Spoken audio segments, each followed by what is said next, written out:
Good afternoon, everyone. It's my extreme pleasure to welcome Tamara Munzner from the University of British Columbia to give our tech talk today. I've known Tamara since she was at Stanford and I was at Park, and you know how these things work, social networks and everything. And she is also an alum of Building 43, which you lived here in a previous existence at SGI. I wanted to remind everyone to keep confidential Google questions to after the talk so they won't end up on video.google.com, which is considered a bad thing. So please save those questions, and when you ask your questions, either say them extremely loudly or we'll have Tamara remember to repeat them. So let me turn it over to Tamara. Welcome. Okay, thanks, Dan. So today I'm going to talk about 15 views of a node-link graph, an infovis portfolio. So let me start out by defining a few of my terms. Node-link graph, this is a very common idea in computer science. All I mean is any kind of a abstraction where it's useful to think of data as nodes connected by edges. And of course, trees are a special case of graphs where you've got a hierarchical structure, so there's no cycles in the graph. Now, what do I mean by information visualization? I'm going to typically abbreviate this as infovis for the talk to save myself some syllables. Any kind of a visual representation of an abstract data set. Now, that's a pretty general way to think about something, and of course, that did not originate with computers. People have been making diagrams to help them think for a long time. What's relatively new, say in the past 15 years or so, is making these interactive with the computer, and a lot of the examples that I'll show allow interactivity to give you more power than you could from just static pictures alone. And also there's some idea that we're not just making pretty pictures in a vacuum for beauty alone, we're making them to help people get some particular job done, either faster or more effectively. So there's a lot I could say about how to design these kinds of infovis interface, and I will say very little today. Most of what I'll be doing is showing you a gallery of examples to get you thinking about what the design space is like. And rather than ranting for 6 hours or 18 hours about how to do these, which I'd be happy to do some other time, I'll start with just really a single slide to give you one of the ideas behind what are some of the things that makes this tricky. So if we are using marks to have some kind of meaning for a person, there are ways we can do this that actually can communicate information through your perceptual system. So you've got, say, some mark on a page or in 3D space. Well, the position of the mark could mean something. We could encode the information using color, or the size, or the shape, or the orientation. There's a lot of these ways to do it. I'll call these visual channels. And I'll call a general idea of how to visually represent our data visual encoding. And as the talk goes on, I'll talk about the particular visual encoding choices in these 15 examples. But some of the reasons it's not so easy to just say, well, we've got all these ways to encode information. And so surely if we've got, say, just across the top, I've got 5 different ways to encode information. So does that mean I can easily just encode any kind of a 5-dimensional data set so that you can get it? Unfortunately, the answer is it's not quite so easy. These are not all orthogonal channels in the way that the human brain actually interprets visual information. So some of these are quite nicely separable in your brain. So for example, on the left, it's really easy to see that there's 2 groups of dots, one on the top and on the bottom, so we're encoding by position. And it's really easy to see that there's green dots versus black dots. So those are 2 highly separable visual encodings, no trickiness here. But as we go across towards the right, your ability to disentangle 2 separate variables gets less facile. So for example, if we go further over to the right where we've got X size and Y size, if you stare at that and concentrate, you can try and pick out groups that are based on whether or not something is wide in X or tall in Y. But if you don't concentrate hard, it's easy just to perceive that as an area. You just tend to perceive, oh, this is how large the thing is. So you've got X and Y size starting to collapse into each other. The example on the far right is a pathological example. Even if you concentrate, you can't actually group these dots into clumps based on their position along the axis from red to green in color space and their position along the axis from yellow to blue in color space. You're just perceiving a color. You're not able to actually separate those out even with concentration. So we go from, you can separate these out even in fact without a lot of concentration at all to you can't at all. There's a lot more of the theory of how to do this kind of visualization design that I won't get into. This is just enough to give you a tiny little taste of some of these issues in the fact that the human eye is not a camera, the human brain is not a perfect memory recorder, and we're designing for the specific perceptual systems of people. So I'm going to start out in this walk through the design space with some relatively traditional representations of graphs, go on to some less traditional ones, and then move on and focus on trees, and there's a whole class of techniques for interacting with them that's called focus plus context, and give some more examples there, and then wrap up quickly at the end. Feel free to interrupt with questions in the middle if you like. So I'm going to start with an example. I should have called this example 0, because in some sense it's not a visualization example at all. It's simply a listing of edges. Now, I'm putting this up, and it's not just a straw man, because I want to make a point about when the perceptual system helps you and when it doesn't. So the book Gödel-Escher-Bach is about a multitude of computer science topics and how they all relate to each other, and it's a tour de force. And he actually does, for example, connect infinity to a lot of other topics. And if I ask you to read off from this list of things, well, what's connected to infinity? You have to go along, store off the fact that the halting problem is connected to infinity, keep that in a little mental buffer. As you continue going on, you see, Lewis Carroll's also connected into infinity. And then you continue to see, decision procedures are connected to the halting problem. And what you're doing is you're using a lot of memory, and you're having to do specific cognitive processing to reach the conclusion of what's in the nearby vicinity of infinity. So what's nice about this is it's dead easy to create, and what's horrendous about this is it's actually requiring a lot of work for the human, and we're not doing any of this exploiting of the perceptual system. That is what's the hallmark of visualization. So if you are allowed to draw a picture of these things, you can read the answer off the graph. So that might sound simple, but what's actually happening is interesting from a point of view of you're using your perceptual system. When I see a link between infinity and paradoxes, then that gets translated into the knowledge that there's a relationship. And then I can read off when there's another link connecting paradoxes to Epimenides. I can now avoid doing cognitive processing. I'm swapping in perception. So it's making an external source of memory where your eyes can move around very quickly, and you can get information without having to do a lot of memorization or cognitive processing. Now,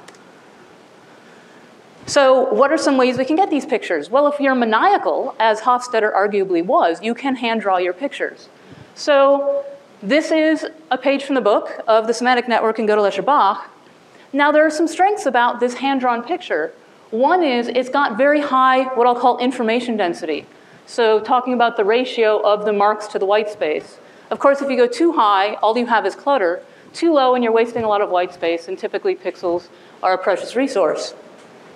But this is actually very nicely done, and there's a lot of subtleties here. I think I'll use the mouse because I'm not tall enough to reach.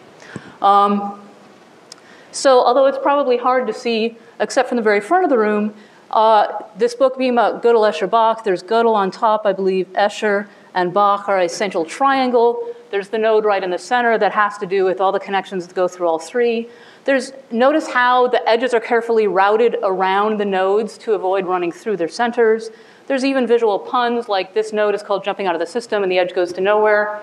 So it would certainly be hard to make a completely automatic drawing that had all of these subtleties. But of course, this probably took him hours, if not days, to create. What if, of course, instead of 300 nodes, you had 100,000 nodes and they were changing over time? Clearly, hand drawing is not going to save the day. So I took the same data set and I put it into one of the early successful graph drawing systems. This was DOT, a system from AT&T as part of the GraphViz package. So one of the central problems in graph drawing is, given this assemblage of nodes and edges, which is just a purely topological structure, how do you make a visual representation for it? That is, let's compute the position for the nodes and somehow route the edges in between them, either as straight lines or in this case as nice spline curves. And that's the automatic problem of graph drawing. Now, the strengths of this is that it's very fast. This took about a second. Notice how there are some aspects of the careful hand-drawn picture that are preserved. These edges here are actually routed around all the nodes. None of these spline edges pass through a node. Now, the downside is you can't actually read any of the labels, even the ones of you in the very front. The scale of the size of the entire graph compared to the size of the text labels in the nodes is much greater than in the other one. In the other one, you had a fighting chance at reading the labels, so you actually had greater information density. This one's going to require a lot more navigation way in to read the nodes, and then zooming out to see the structure of the graph as a whole. So one of the big problems in graph drawing is how can we do a better and better job of the technical aspects of trying to make it so that you can see as much structure and detail as possible. And of course, ultimately also, is the picture that you're drawing actually properly tuned for the job they're trying to do with that data set? And so we'll be looking at more points in this design space. So why is this hard? Well, people have developed a set of metrics to try to encode some kind of aesthetic criteria that people use when they look at a graph and try to make sense of it. So for example, one of the typical aesthetic criteria is that you want to minimize a bunch of things like crossings of lines, or the total amount of area you use, or the number of curves or bends. You also want to maximize some things. In this case, angular resolution is so that if you look at the graph from far away, you can distinguish that those two lines are separate as opposed to drawn right on top of each other. Or if there's symmetry in the graph, try and have a layout that shows that. Now, what makes life rough is that most of these criteria, each one of them is NP hard. Most of them have been proved that long ago. So what's interesting is that we know that we're not just going to have some brute force computation where we'll find an optimal answer and go home and be done. For a long time yet, we'll be doing heuristics to try to find something reasonable. And it's likely that these heuristics may well depend on the specifics of the problem that you're trying to solve. Just to make life even worse, many of these criteria are in fact mutually incompatible. Even with a tiny graph of 4 nodes, already you can see that these criteria of symmetry and edge crossings give you different optimal layouts. So there's been quite a bit of work both on trying to formalize the ideas of how can you understand a picture that's encoded as a graph, and what are the computational complexity of these various approaches. So one thing that a lot of people have tried doing, and in fact a lot of wheels have been reinvented, is something I'll call in the general category of force-directed placement. So you've got this physical analogy that your nodes are like magnets that are repelling each other, but your edges are like springs drawing them together. And often you'll start either from some random position or maybe some more carefully computed initial position, and then you run the system to convergence. And what you get is the idea that you're trying to have the geometry of the final placement of the nodes on the page be roughly correlated to the graph theoretic distance, the number of hops it is from one node to the other in the graph. So here's an example for a very small graph of just starting at some initial position and gradually evolving into some layout. Now, there have been many, many different mathematical approaches to doing this. The nice thing about this approach is you can throw a lot of heavy lifting mathematical infrastructure at this to try to get some traction for this problem. So the strength is it's easy to explain it. There's a lot of different ways to try to tackle it mathematically. But the fundamental weakness is that you've got this n-body problem. And fundamentally, you're saying, what's the forces on one node compared to all the other nodes? You have to do this multiple times until you converge. So you end up with an n-cubed algorithm, and that's simply not going to scale. So one approach people have done more recently, say in the last 5 to 10 years, is let's not just tackle the entire graph at once. Let's chop it up into pieces, hopefully in some kind of a clever way, and have some kind of a multi-level structure on the graph where we can try to solve an easier problem, use that to springboard to solve the harder problem, and so on with refinement until we have some way to lay out the graph as a whole. So there have been a bunch of approaches to this multi-level layout, and one that I'm enthusiastic because we've been working on it lately, this just got into the journal TVCG a couple weeks ago, is to try to chop this up by topological features. So the idea is we've got a bunch of specialized algorithms that are good at, say, drawing trees, or drawing clusters, or drawing near trees, or finding structure that actually is meaningful in terms of the way people think about it, like chop it up into biconnected components. So the TopoLayout approach says, we'll chop up the graph into components based on these topological features, use algorithms that are well-tuned for the particular feature to lay it out. There's some special sauce at the end, which is try to make sure that then the final drawing, when you put all these pieces together, is refined so that you have good information density, which tends to always be one of the hard problems. So I'm not going to have time to go into detail on this since I'm kind of whipping through many things in this brief tour of infovis and graph drawing. But you can look at data sets like, say, websites or the structure of the internet router backbone and get better results than in previous methods that didn't try to take this topological structure into account. Now, the strength and weakness of this algorithm is pretty much the same. If the features we detect and lay out well are present in the graph, then we do great. If those features aren't present, then we're not going to do well. Or there's even a more subtle thing, which is that if those features don't correspond to the way that the user actually needs to think about that graph to get their job done, then you could argue that it might even actively mislead. In the red. Are those two pictures of the same graph or different? The question was, are those the same graph or different? And the answer is a different graph. The graph on the left is the structure of a website. The graph on the right is the structure of an internet router backbone. That Bill Cheswick's been doing internet tomography to try to mine that structure. So far I've been talking about a static problem, which is you're given a graph and then you have to draw it.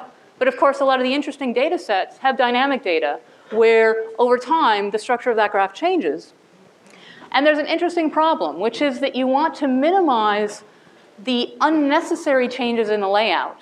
So you want to have as little change as possible as the graph changes visually, yet the actual structure is changing, and so the drawing should always reflect that current structure. But it's possible that if you don't take into account a careful analysis of how the change could happen, you could have a lot of unnecessary visual change. Question over there. If for each of the metrics that you mentioned, like for instance symmetry, or in this case, like that when they change, they need to change in a particular way.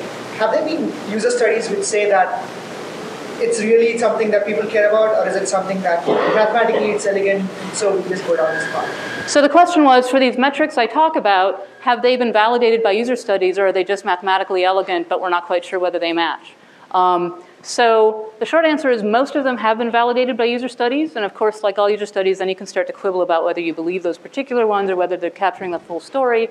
But for example, Helen Purchase and Colin Ware are two researchers who've done a fair amount of trying to go from intuition to formalization of a metric to user studies that say which of these metrics actually have the most impact in terms of users' perception of the graph structure. Ms. Sue is another one who's done a fair amount of that. So yes, they've actually been working on validating these. Of course, going back to that previous slide about multi-level hierarchies, one thing we're right in the middle of working on, which I'm really excited about, is trying to take some of these metrics and generalize them to do something useful at the multi-level structure, because all the work so far has been at a single level. So there's a lot left to do on that, but a lot of that has been validated back to actual user studies. So for this question about dynamic graphs, there's this question about how to minimize unnecessary changes. So let's go ahead and look at a video. This is work that was done at Berkeley a couple years ago. And I'm actually going to talk over this instead of using their voiceover. So here we've got a graph that's changing over time. And right now they're actually, I believe, just monitoring a Nutella network. So one aspect is there's whether the graph itself is dynamically changing, which we saw at the middle, and then the ability to interact with the graph. And in this case, it's a radial layout that's based on some idea of a current focus node. The user can change which node is the focus, and then the graph is moving accordingly. I'm going to move this down a little bit so we can see the top of the screen.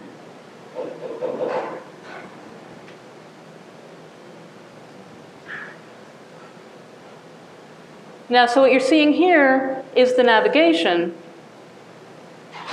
And now what they're going to talk about, again, I want to see the very top of the screen, is specific ways of doing that animation that's easier or harder to follow. So if you just interpolate the position of the nodes rectangularly, what you'll notice is that you get this kind of collapsing into the middle effect with this graph, and it's relatively hard to follow. If instead you interpolate by moving things around in polar coordinates instead of the rectangular coordinates so they roughly stay at the radial level that they'll be, it's easier to follow. Here what they're showing is that if you have no constraints at all on maintaining sibling orderings, when you move around, you again get a lot of unnecessary motion in the graph. By saying instead, let's impose a constraint, enforce that sibling ordering is maintained, it's easier to see what's happening as the graph moves. There's another constraint based on some of the physics of Disney animation, which is instead of just moving linearly in time, you start out slowly and then go more quickly. So this is enough at least to give you some sense of the fact that by imposing some constraints, you can actually make these kinds of motions easier to follow visually. So I'm not going to show the whole video, but it's enough to give you a sense. So one thing that that approach did well at was simply by saying, let's interpolate in polar instead of rectangular coordinates and have some constraints on maintaining the neighbor order, it's actually easier to follow the animations. And in general, the idea that if you've got two states and you want to go from one state to the other, there's one of the conventional wisdoms in infovis is you definitely want to have some kind of a smoothly interpolated animated transition instead of just a jump cut, so that you don't have to reacquire some target of interest in one picture and see where it went to in the other. You can just track it as it moves along. So there's typically been a lot of effort put into what are the right kinds of animated transitions. So this approach actually did succeed in having smoother transitions. One of the weaknesses, though, is that it doesn't scale up to larger data sets. I'll be talking later on about some approaches that actually try to take into account what if instead of having hundreds of nodes, you had tens of thousands or hundreds of thousands or millions. There's a bunch more typically graphics infrastructure you need to do under the hood to make that kind of a system scale up. This one was pretty limited to several hundred points. One thing I'll note is that the dynamic problem is much harder than the static problem. That's pretty much the state of the art in dynamic graph layout, although people have made a lot of strides lately in trying to scale up static layout to much larger data sets, getting up into the hundreds of thousands. So here's a different approach. And this is an approach for what's basically visual debugging. So this was a system designed for a small number of people, of computational linguists, who were taking an entire online dictionary and making a semantic network where the nodes were English words and the links are these two words were used together in some dictionary entry sentence that was a definition. And what they were trying to do is determine whether or not their networks for creating and using the semantic network matched the intuition of an English speaker. So it was really debugging their own algorithms, not intended for end users, but really a kind of very specialized kind of visual debugging. And one of the design principles we used when designing the system was, I mentioned how important information density is, that you really wanted to use all of your screen space effectively. So that is an important principle. So one of the things we said in an early version was, well, let's make sure that if we have a certain amount of room to draw a word, we'll compute what font we can fit, and then we'll use the maximum possible font. When we actually watched the linguists try to use this system, we found that they were misjudging something important, which was that they thought that longer words were less important than shorter words because the shorter words were drawn bigger, right? So there tends to be a bunch of trade-offs in the design space, and often they bite you in the ankle only when you actually see your intended users using it, because of course you, the designer, knew what you had in mind. So typically there's a lot of iterative design in systems like this. So what we found was that it was really important that the visual salience, that is the visual weight of something, should match this idea of computational importance that we were trying to convey. So in the final version of the system, we made sure that words that were equally computationally important were drawn of equal size, so we didn't just have this idea that to draw things as big as possible if we've got the pixels. And then we found that that was a reasonable compromise that had both information density and the visual salience matching. In the orange? See any effect about the color? So the question is, did we see any effect about the color? We're actually using, this is a system where we're using color coding in some very specific ways that are interactively changing over time as you interact with the system. I'm sorry, the perception that a different colored word would have a different... The question is whether a different colored word would have a different perception. One thing we did was actually buy into some of the literature, which is that it gets fairly hard to read colored text, and that it's a lot more effective to have text that's either, say, all black or all white against a colored background. So we switched to something where the color coding was that you had these blocks containing the words rather than trying to actually draw the words in different colors. to get the maximum contrast for legibility. So when you were doing your visual salience analysis of this, were you taking into account just the text labels for all the features? So what's the visually salient thing like that? So Dan asked, in this visual salience analysis, did you take into account just the text or all the features? What's visually salient?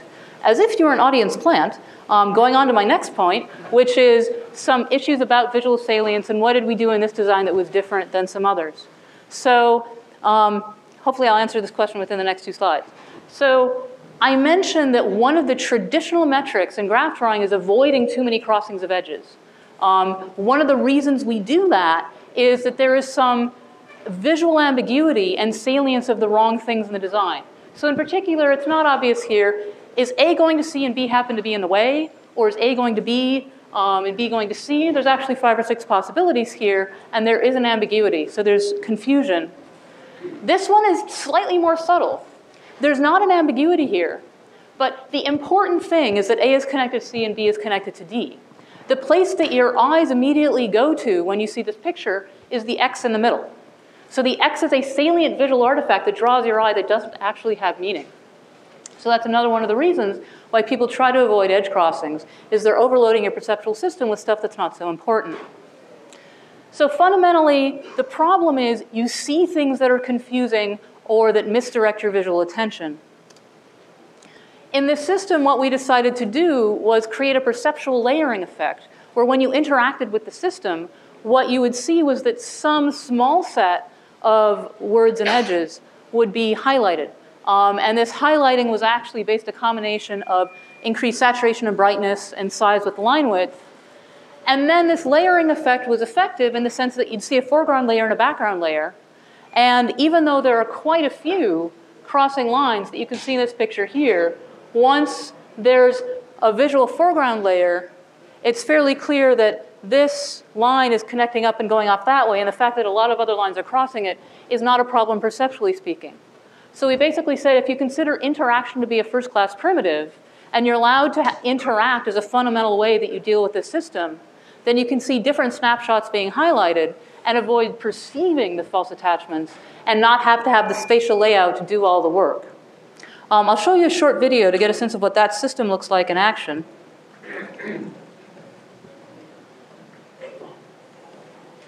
So here's an example where what's been selected is a small, again, I think I'll just narrate over this as it goes. What's been selected is pretty obvious as a visual foreground layer. And you can see that there's a small number of these. What you'll also notice is that there's some specific kinds of zooming where when you're far out, one word is large and the rest are small. As you actually get to the point where you've got more room available as you're zooming in, it's not quite a linear zooming in to the point where you can read all the lines. And then there's a lot of, again, interaction where you can flip through and quickly get a sense of where one word connects with all the other words. And specifically, I'll now bring up the movie right after this, which is showing more of the flipping through. So here's the idea that you could either flip through various pathways. In this case, the pathways were these paths that had been computed through the system. There's going into the more detail about the exact interface approach using a little scroll wheel on a mouse. What's interesting here then is you can either flip through the pathways or through entire definitions all at once, which correspond to one of these rectangular blocks. That's starting right about now. So the key thing is that you actually are getting this perceptual layering. In this case, they were going through all the connections to particular words. So that's enough of that to at least give you a flavor of it. So what's interesting about this system is that its strength and its weakness are the same thing. It's very highly specialized. So I mentioned this was designed for a small group of computational linguists, And the methods that they used before to try to understand whether or not their algorithm's working involved bringing up a vast number of windows and flipping around in between them, and they were having to remember a bunch of things in their head and compare the memory of something to what they saw on the screen in front of them. One of the things the system was designed for was to try to have all the information they needed more available in one space at once and use interaction rather than having to just use the memory of what you had seen before. So it was much, much better than any off-the-shelf system for doing that. Yet it took a designer, me, quite a bit of time to actually design and build that system. So information visualization is at the point where building these kinds of highly targeted systems where it's really clear whether you've helped or not because their task is really crisp and concrete is one of the modes that this field is in now, so that we can then learn from that, evaluate whether it worked, and build a richer set of design principles about how to do this, to get to the point where we as a field can kind of give you a cookbook which says, here's your data set, here's your user, here's your task, here's some suggestions about what to do. You have to start by exploring the design space before you can have that kind of prescriptive cookbook advice. So even though that kind of custom system is really expensive, there's some value in trying to choose some case studies and learn from them now. Some things that work is that we actually did succeed in the final version of having a nice trade-off between the information density and the visual salience of making sure that they drew the right conclusions from what they were seeing. And this perceptual layering approach did end up working out where we had a bunch of visual channels all redundantly enforcing this idea that there's a foreground and a background layer. So let me move on to some less traditional representations of graphs and trees. So typically, if I told you about some little hierarchical structure of 6 or 7 nodes and I asked you to sketch it on a napkin, you'd probably draw a picture like the one that's on the left, where you've got this node link graph where you're saying that there's a parent-child relationship by drawing a line in between them. But you could also use another visual vocabulary item for doing that. You could say, well, I can have things contained within. So containment instead of connection. Now, what are the pros and cons of this? An approach called Treemaps uses containment instead of connection to show this structure. If you really care about the topological structure of exactly how the parent and children relate, then this connection system that most people use is probably the right way to go. But if you've got attributes at the leaf nodes or the interior nodes of the graph that you want to try to encode visually, you can actually do that here. Here we can see that D is much larger than C, say, and that F is larger than E. And you're seeing that with your perceptual system rather than having to read a number and think about it and cognitively compare this number 3 to 10. So we're always trying to exploit perception here. So typically that attribute might be something like the size, if it's a file in a file system, or the performance of a stock. So this tree map approach is really effective at showing outliers in this attribute that you're encoding, say through size. You could also encode things through color. The map of the market is one of the applications of infovis in the real world that most people have actually seen. Tree maps were initially invented almost 15 years ago, but they've been percolating in tech transfer from infovis into the mass market in the past few years. Now, to show you how you can take this idea and then try to refine it, one of the problems is there is some structure that's clear on the top. It's a lot harder to see if we just use black and white to understand the relationships of the parents and the children. We're essentially losing a lot of the internal hierarchical structure and just focused on the leaves here. So one of the ways to try to make that structure more visually apparent without using up another one of these visual channels of color is this approach where you're assigning these areas to basically virtual bumps. So you're simulating the shading as if this were a bumpy surface, and you're more able to see the hierarchical structure in this picture without using up color coding. Now, what's nice about this approach is just by manipulating the relative sizes of these virtual bumps, you can either be focused on the really low-level structure or smoothly change to be more focused on the higher-level structure just by relating the size of the bumps to each other. So tree maps were originally proposed by Johnson and Schneiderman, and this refinement was proposed by Fenwick and Van de Wettering. So what's nice about that is it's not getting rid of the fundamental nice attribute of Treemaps, which is try to show this attribute information, but it adds back a little bit more of the topological structure. And then it frees up color to be used for something else, like some categorical information about the kinds of node attributes you have. Now still, if you are actually trying to understand topological structure, you would just use the more traditional formulation. So if you're mostly focused on attributes, but there's a little bit of topological structure you'd like to see, this is actually an improvement. So another approach that's been proposed by several people is, well, sometimes instead of actually seeing all the details of the graph structure, you want to take a bigger view. So if you go from the idea of having a node link graph that you lay out, and then take away, after you do the layout, take away your edges. Think about where you've got your nodes implanted in the plane and treat that as a density function, and then try to wrap a skin over on top of it, and you get this virtual landscape or a terrain. This example across the top is actually using gene expression data where you start out with just a table full of numbers about the amount of influence that one, say, gene or protein has on another. You threshold that to get some kind of weighted edge structure, and do that, use that for your graph layout and then for your terrain. The example on the bottom was a corpus of a week's worth of news stories and trying to give people some sense of this terrain of news of what were the most covered topics that week. So this was originally proposed from some folks at Pacific Northwest National Labs up in the Pacific Northwest. Now, what's interesting about this approach is it's one of these models that's very intuitive. People are used to thinking about terrains, especially people in the general public kind of will latch onto this view and say, aha, it's hills, I get hills. So people tend to find it fairly evocative. I argue it's probably fairly good for things like an overview.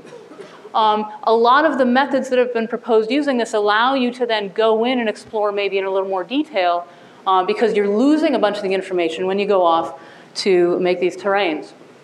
So I'm personally interested in trying to evaluate when exactly people might get some benefit from using this, or is it just that they find it sexy as opposed to actually useful?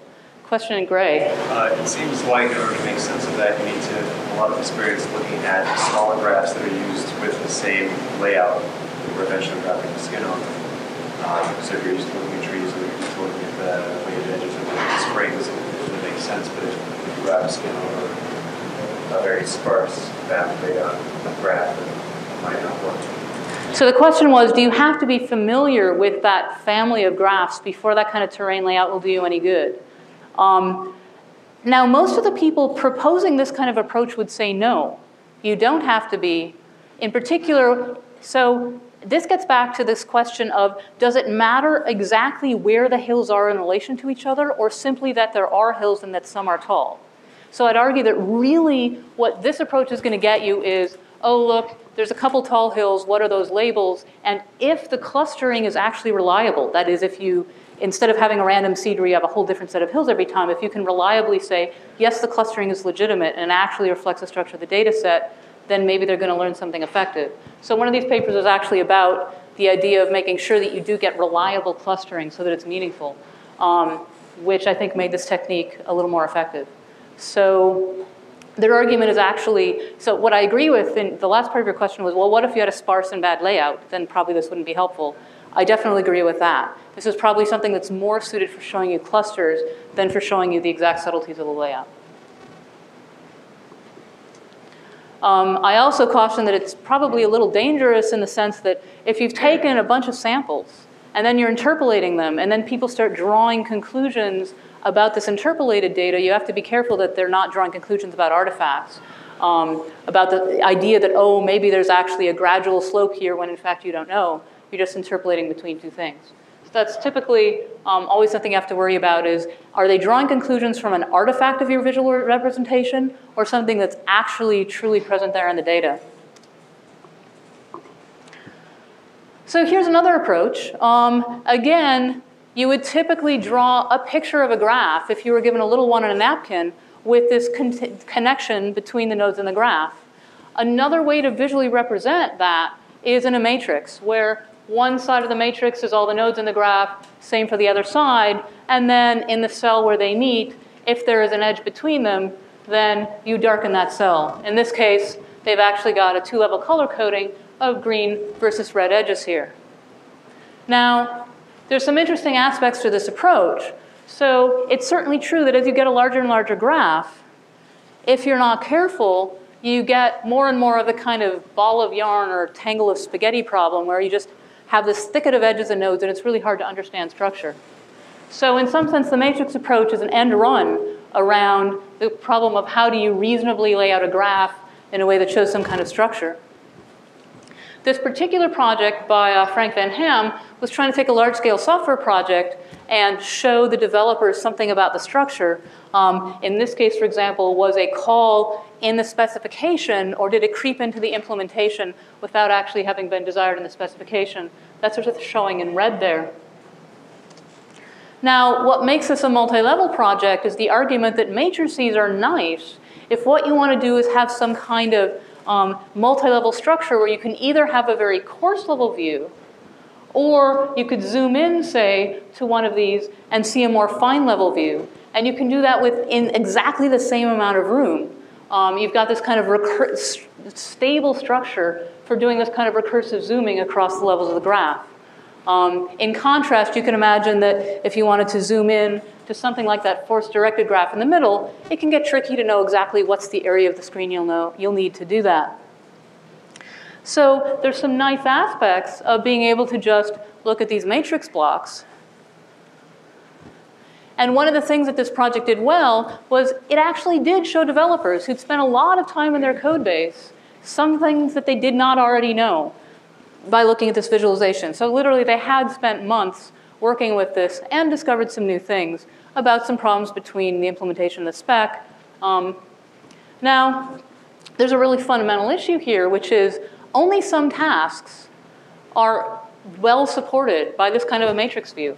So, for example, a recent paper by Goniam and Fiquet tried to do user studies about what tasks can you do with a matrix view and what tasks do you really need the more traditional node link view for. So when they started on characterizing the kinds of things you can do with these views.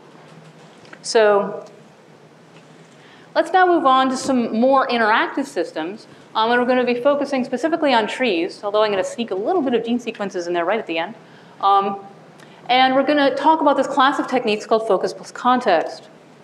So that's a buzzword from the infovis literature, which really means this idea that we're trying to combine information about an overview with information about details into some single integrated view. So that's as opposed to something like having a single view where you can navigate your camera around freely. So sometimes you're very zoomed in, other times you might be much more zoomed out. And the problem with that kind of a view is you have to remember what it looked like before. And that kind of using your memory instead of just being able to read the answer off is typically the kind of thing that we're trying to get around with visualization. Or you could imagine, well, what if you had multiple views? It's very common in something like Photoshop where you've got your main view and then a little overview window showing you roughly where you are. So that helps a little bit, but there's still, the conjecture is, some cognitive load in trying to correlate between those two views. So the question is, can you try to integrate information into one view? Will that make things easier for the person? So one of the systems, this is by Pleasant et al. From Maryland, it's called Space Tree, and it's a very interaction-based system. So it's saying it's true that there might be a very large data set that you're trying to explore, but what we're trying to show you is just a small set of that you're looking at once, but give you some sense of where you are in relation to the whole. So let me show you a demo of that to get a sense of what that's about.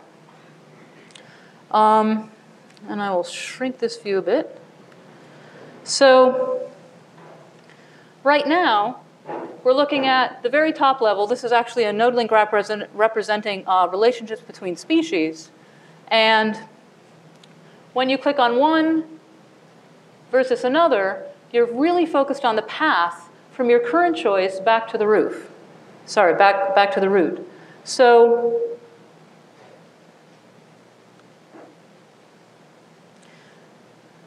let's zoom into the mollusks. So the thing to notice is you don't necessarily see everything at once, and you have some kinds of hints about things that are likely to be large. For example, the little glyph by the chordates, things with backbones, is pretty large. So this is showing you a fairly small set at once, but it's making it really easy always to see where you are in relation to the root of the graph. You can imagine that if it were drawing out the whole thing, this is 200,000 nodes, it would be quite hard to keep track of where you are in relation to the root because things would be very, very, very, very spread out. So it's allowing you to interact and pick a small set at once to see. So the strengths is that, again, coming back to this theme that as you move through the graph, you typically want animated transitions between the different states to be able to track things. But if the task you're doing only requires seeing a small amount of information, especially paths up towards the root, then this is going to be a nice tool. If you have to see a bigger picture, then you're actually seeing only a small fraction of the information. Another approach that was proposed by Lamping et al., and I believe Lamping's now here at Google, at last I checked, is trying to use some of the mathematics of hyperbolic geometry to give you this fisheye-like effect. The idea being that, again, if you just draw a completely traditional drawing of the tree, it's going to be very, very spread out. In particular, it's going to require an exponential amount of space as the number of nodes in your tree grows to draw that picture. What you want is this carefully chosen distortion to say that some parts of the tree are drawn large and others around the fringe are drawn small. So this is actually inspired by the same kind of hyperbolic geometry that Escher used in some of his pictures, where technically, it's a whole other talk to get into the mathematics of this, but grab me afterwards if you care, because it's really nifty. So you can actually move things around on a hyperboloid and project down into the plane to get this kind of an effect where some things are large, things are small around the periphery. And the key thing from the point of view of interacting is that you can, by selecting a node that's currently far away and small and dragging it back towards the center, you can then see that that becomes big, and what used to be big gets pushed off towards the periphery. So this is using a single focus. So there's essentially one thing that's large in the middle, and then things all fall off around that. So this is using the mathematics of 2D hyperbolic geometry. Let me actually just show you a quick demo to get a sense of what that's about. So this was something, I've been working with a lot of biologists, so I tend to pick examples lately looking at relationships between species. So this is another relationship between species one. Notice how we're actually a little bit cut off here. Let me zoom down. This is in a rough oval shape, but you can pick what's going to be large, and then other things get pushed off towards the edge, and we can go back down to the original root node. So this kind of a fisheye-like effect is showing you a larger neighborhood of the graph than you could see with a purely traditional view. And you notice how you get some information of what is a possibly fruitful direction to go in versus a place where there's nothing there at all. So we can see that there is some structure here that we can then zoom into to see in more detail, whereas we can know that right over here, in fact, there's nothing and there's no need to explore there anymore. So what's nice is that this can actually start scaling up beyond just hundreds of nodes. This works well even with graphs of over 10,000 nodes. There's a couple caveats. One is any kind of these methods where you're trying to do some kind of distortion to see more things smushed around something, you've got to be careful.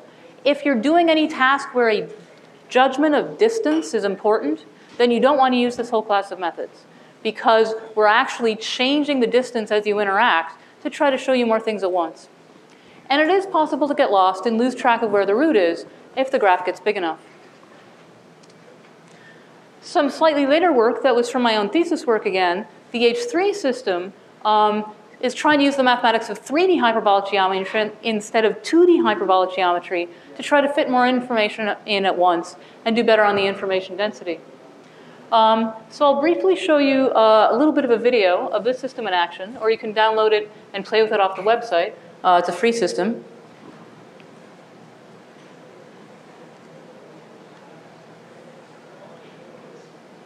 So in this one, we are moving around, and there's some similarities to the 2D system in the sense that they both have a single focus. In this case, it's at the center of a ball, rather than the surface of a disk. And it's got that same property where you can move things very far away and they'll get small, or whatever you move towards the center will be drawn large. And in this kind of a system, simply by, you can either freely drag around, or if you click on a node, like we did just here, it'll move towards the center with all of its ancestors on the left and its descendants on the right. So the aspect of this where we're seeing a little more information than in the 2D case is that the aggregate information on the fringes about, say, there's stuff here and there's no stuff elsewhere, you're getting to see about more nodes at once. Let me flip to the next piece of the movie to show you another aspect of this, which is, you'll notice I said this was a system for graphs, but what I'm showing you now is a spanning tree. So the idea is that there's a lot of trees where showing a spanning tree can be a useful way to think about it. If you drew everything, this is basically the what not to do picture, it's a mess, right? This is an example of actually an entire website where if you try to show all the interconnections, it's very hard to understand what's going on. What this system was built for was allowing you to say, don't just draw everything. Instead, select some node in particular, and then draw the non-tree links, either incoming or outgoing, just for that node, and it allows you to do a more fine-grained investigation and understand some of that structure. So you're looking at it piece by piece instead of being able to see all of it at once. But that's basically a way to give you traction. Now, the argument is, when could you use these kind of spanning tree-based methods to look at a general graph?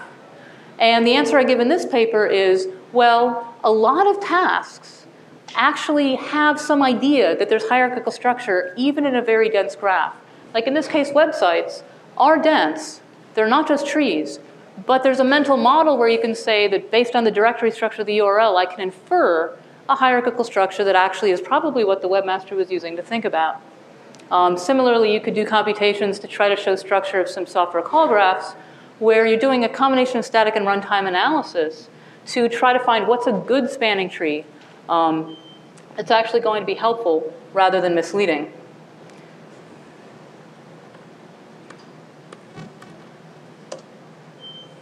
So this one actually scales up to larger data sets. You can usefully navigate data sets of over 100,000 nodes. It still has the same weakness about you'd never want to use a method like this if you care about distance judgments. And even though you saw a bigger neighborhood, you could still get lost when the graph got big enough. So my next system was kind of a direct result of trying to solve the problem of if the graph gets big enough, you could get lost in these systems. I wanted to build something where you never would get lost. You'd always have a sense of where you were. So my next system, called Treejuxtaposer, was specifically aimed at biologists who needed to compare trees side by side. And those trees might actually get to be quite large. So I'm going to start out by showing you a demo. I believe we're here. Is that right?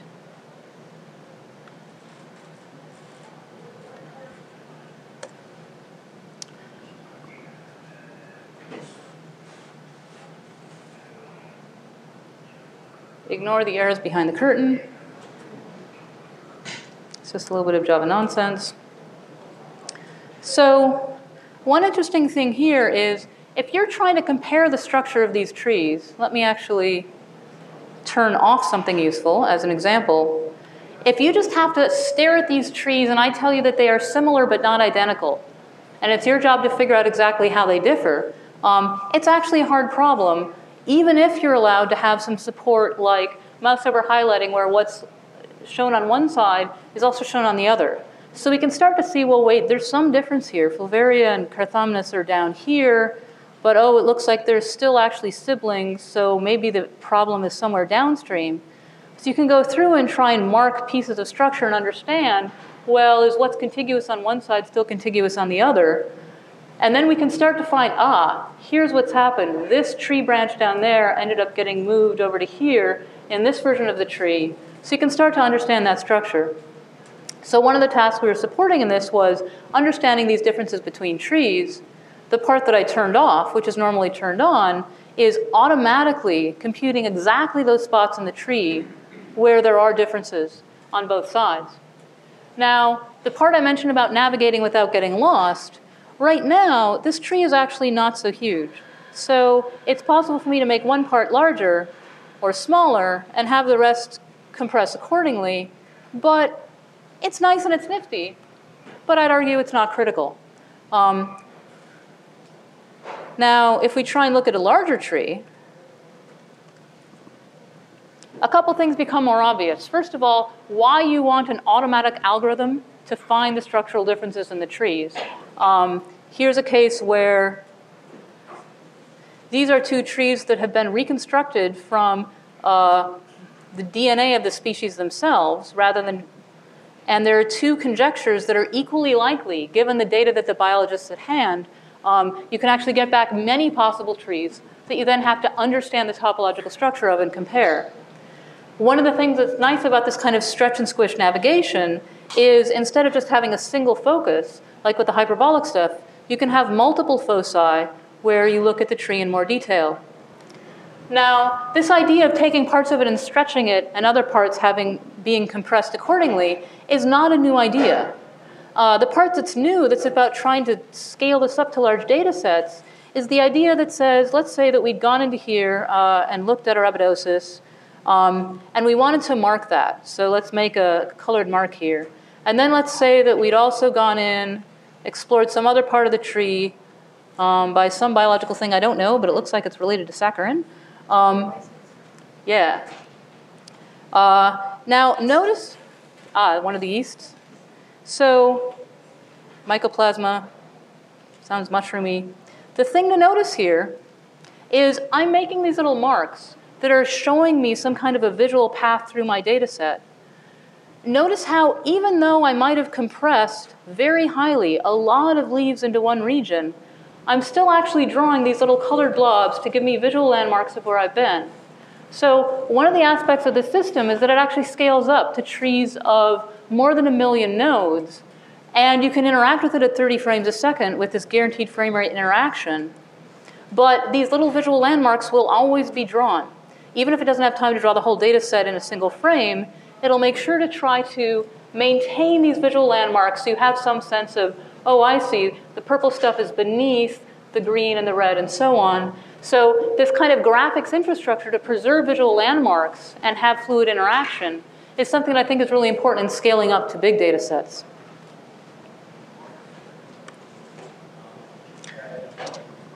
So this question about, if you've got these marks, is it worth bothering to draw them? After all, they're just small colored blobs.